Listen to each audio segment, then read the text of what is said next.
Hello everyone, আসসালামু আলাইকুম। কেমন আছেন সবাই? আশা করি অনেক ভালো আছেন। আপনাদের দোয়ায় আলহামদুলিল্লাহ আমিও অনেক ভালো আছি।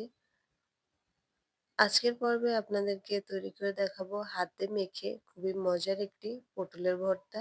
এই ভর্তাটা গরম ভাতের সঙ্গে খেতে কিন্তু খুবই ভালো লাগে। আপনারা এভাবে অবশ্যই ট্রাই করবেন। মজার এই পটলের ভর্তা তৈরি করার জন্য এখানে আমি কিছুটা পটল নিয়েছি। এবার একটা ছুরি দিয়ে পটলের এই উপরের সবুজ আবরণ অংশটা ফেলে দিব। ছিলে নিব না, শুধু এই সবুজ অংশটুকু এভাবে ছেঁচে ফেলে দিব। এভাবে করে সবগুলো পটল আমি ছিলে নিয়েছি। এবার খুব ভালোভাবে পটলগুলোকে ধুয়ে নিচ্ছি। পটলগুলো ধুয়ে নিয়েছি। এবার ছুরি দিয়ে পটলগুলোকে আমি একটু কেটে নিব।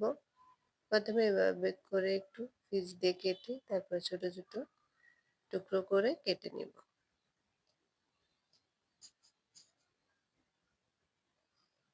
এভাবে সবগুলো পটল আমি কেটে নিচ্ছি। সবগুলো পটল কেটে নেওয়া হয়ে গেছে। এবার বাটির মধ্যে তুলে নিচ্ছি। আমি যেহেতু পটলগুলো ধুয়ে কেটেছি তাই এখন আর ধুবো না। এরপর চুলায় একটা ফ্রাই প্যান বসিয়ে দিয়েছি। কিছুটা দিয়ে দিয়েছি সয়াবিন তেল। এবার পটলগুলো ওই তেলের মধ্যে দিয়ে দিচ্ছি হাফ চামচ লবণ, হাফ চামচ হলুদের গুঁড়ো। এবার পটলগুলোকে এই তেলের সঙ্গে খুব ভালোভাবে কিছুক্ষণ ভেজে নিব।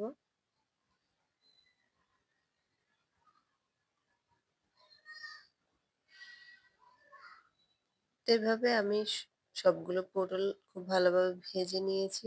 এবার তেল ঝরিয়ে পটলগুলোকে তুলে নিচ্ছি।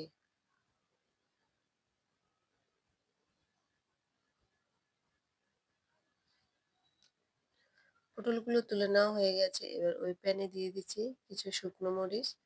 মরিচগুলোকে একটু ভেজে নিচ্ছি। মরিচগুলো ভাজা হলে তুলে নিচ্ছি। এরপর দিয়ে দিচ্ছি ১০-১২ কোয়া গোটা রসুন। রসুনগুলোকে হালকা কিছুক্ষণ ভেজে নিয়ে এরপর দিয়ে দিচ্ছি ১ কাপ পেঁয়াজ কুচি আর কিছুটা কাঁচামরিচ কুচি। এবার এই পেঁয়াজ মরিচটাকেও একটু হালকা ব্রাউন করে ভেজে নিব।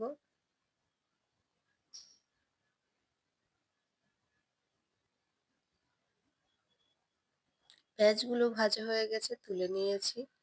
এবার এর মধ্যে দিয়ে দিচ্ছি হাফ চামচের থেকেও কম লবণ। এরপর মরিচগুলোকে এভাবে গুঁড়ো করে নিব। আর পেঁয়াজের সঙ্গে যে রসুন ছিল সেই রসুনগুলোকে এভাবে হাত দিয়ে একটু চটকিয়ে নিব। চটকে নেওয়া হয়ে গেছে। এরপর দিয়ে দিচ্ছি কিছুটা ধনিয়া পাতা কুচি আর দিয়ে দিচ্ছি সরিষার তেল। এবার সবকিছুকে হাত দিয়ে খুব ভালোভাবে মিশিয়ে নিব। এই হাতে মাখা পটল ভর্তাটা এতটা মজার হয়েছে কি বলবো আপনাদেরকে। গরম ভাতের সঙ্গে খেতে দারুণ লেগেছে। এভাবে আপনারা একবার হলেও বাসায় ট্রাই করবেন। আর ট্রাই করে অবশ্যই আমাকে কমেন্ট বক্সে জানাতে ভুলবেন না কেমন হয়েছে। তো আজকের মতো এ পর্যন্ত। সবাই সুস্থ থাকবেন, ভালো থাকবেন। আল্লাহ হাফেজ।